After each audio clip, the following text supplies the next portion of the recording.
আজকে 6 তারিখ। তো আজকের দিনে কিন্তু আরবিআই তার এমপিসির আউটকাম ডিক্লেয়ার করার কথা ছিল 10টার সময়। তো আরবিআই কিন্তু তার এমপিসির আউটকাম ডিক্লেয়ার করে দিয়েছে। তো চলুন দেখে নিই যে আরবিআই এমপিসিতে কি বলছে।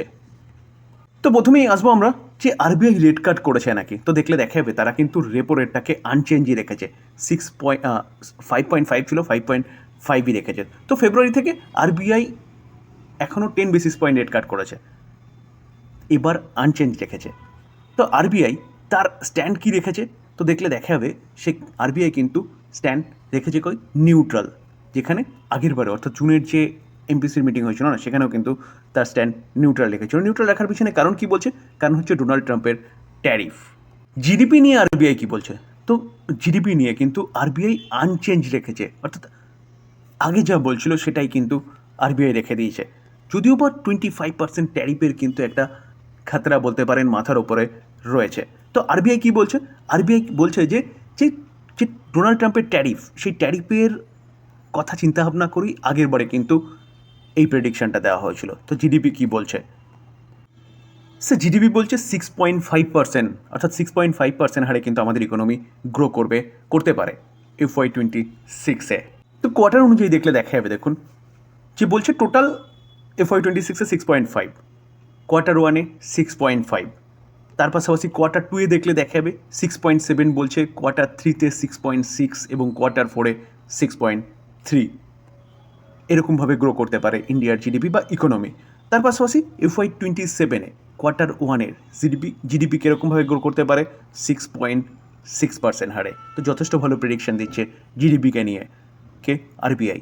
অবশ্যই ডোনাল্ড ট্রাম্পের ট্যারিফকে কিন্তু কাট করেই বলছে।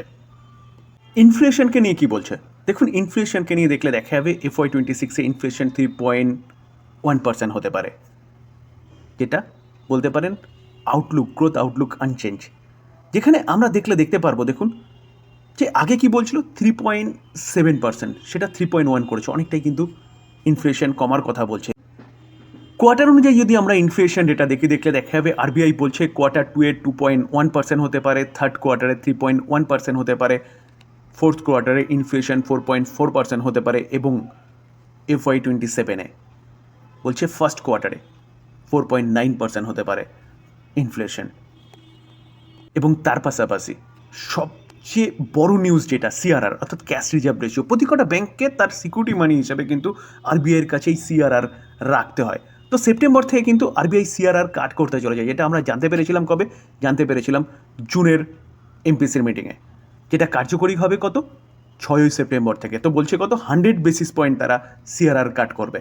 তো অনেকটা কাট করতে চলেছে, যেখানে 25 বেসিস পয়েন্ট করে 4বার কাট করবে। তো 6 সেপ্টেম্বর, 4ই অক্টোবর, 1 নভেম্বর, 29 নভেম্বরে। তো এর ফলে কিন্তু ব্যাংকের হাতে প্রচুর লিকুইডিটি থাকবে, এবং সেই লিকুইডিটি কিন্তু ব্যাংকের কাছে লোনের মাধ্যমে কিন্তু মার্কেটে আসবে।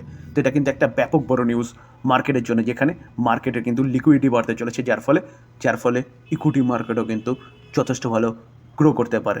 তো এই হচ্ছে মোটামুটি আপডেট আজকের এমপিসির আউটকাম নিয়ে। যদি ভালো লাগে, যারা চ্যানেল নতুন এসেছেন তাদেরকে প্লিজ চ্যানেলটাকে সাবস্ক্রাইব করবেন, লাইক করবেন, বেল আইকনটা প্রেস করবেন, তার সাথে অল বাটনটা প্রেস করবেন, নোটিফিকেশন সঙ্গে সঙ্গে আপনাদের কাছে গিয়ে পৌঁছাবে। থ্যাংক ইউ, ভালো থাকবেন।